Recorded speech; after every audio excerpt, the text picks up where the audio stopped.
चलिए आज आपको मंगल कलश बनाना सिखाते हैं। शादी हो या त्योहार, सजाइए अपने घर के द्वार। तो जब भी आपके शादी हो या कोई भी फंक्शन हो, आप इस मंगल कलश को बना के और अपने द्वार पे लगा सकते हैं।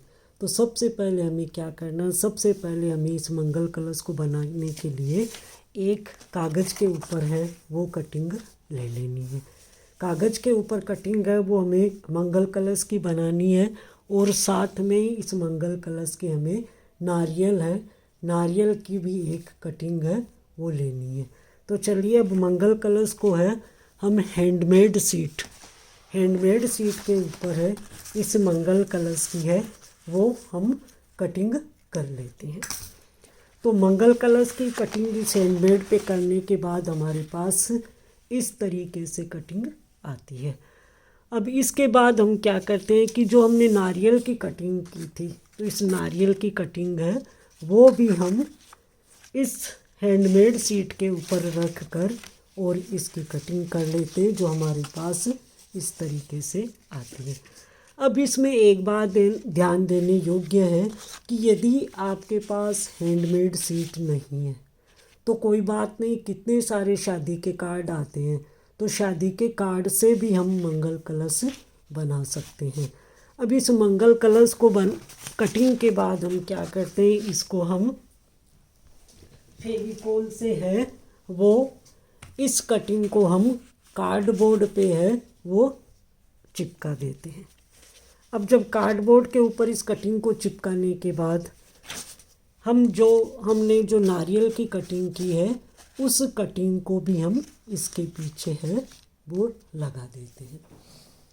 अब ये जो कटिंग करने के बाद अब हम क्या करना है कि जो हमें ये जो नारियल बनाया है इसके पास हमें अशोका की पत्तियाँ दिखाने के लिए हम क्या करेंगे, इसको कि अशोका की पत्ती के लिए हम जो हमारे पास हैंडमेड सीट है उसके ऊपर इस तरीके की जो पत्तियां हैं उनकी कटिंग कर लेते हैं।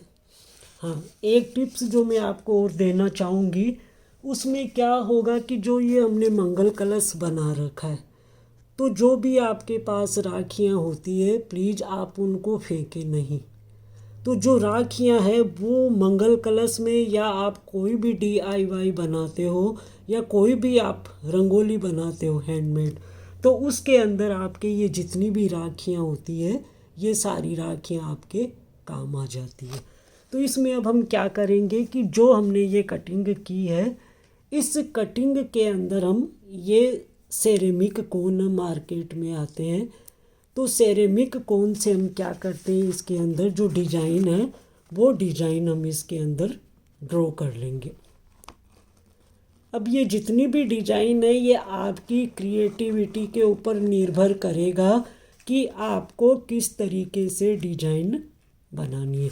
जितने अच्छे आपके पास आइडियाज़ होंगे, जितनी अच्छी आपकी क्रिएटिविटी होगी, उतनी ही अच्छी आप डिज़ाइन है इसके अंदर बना सकते हैं।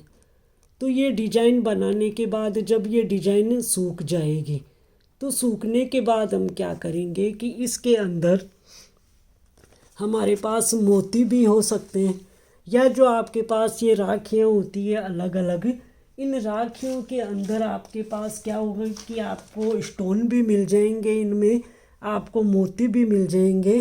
तो आप इनको फेंकें नहीं, इनके स्टोन और जो मोती है वो आप रंगोली या जो मंगल कलश है इनके बनाने में आप काम ले सकती है। ये जब सूख जाएंगे तो सूखने के बाद जो भी स्टोन्स है वो स्टोन्स हम फेविकोल की सहायता से है वो इसके अंदर है वो लगा देंगे। अब ये लगाने के बाद जो हमारे पास होगा जो नारियल, इस नारियल को भी हम यहाँ पे लगाएंगे, और लगाने के बाद ये जो मैंने अशोका की सेब की जो पत्तियाँ काटी है उनको हम क्या करेंगे कि इसके पीछे है नारियल के पास इस तरीके से हम नारियल के पास लगा देंगे। तो जो हमने ये मंगल कलश बना रखा है इसमें आप देख सकते हैं कि जो ये नारियल है। तो इस नारियल के अंदर आप क्या, ये जो नारियल का जो मैंने बनाया है और ये जो मैंने कागज़ लिया है, ये मैंने जो शादी के कार्ड आते हैं उनमें से काटा है। और ये जो मैंने सीट ली है वो भी शादी के कार्ड में से मैंने निकाली है।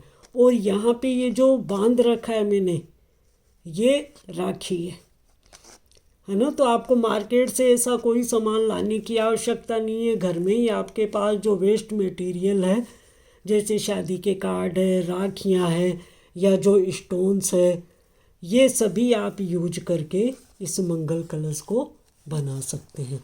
तो आप बताइएगा मुझे कि आपको ये मंगल कलश कैसा लगा और आप इसके अंदर और क्या सुधार है वो कर सकते हैं।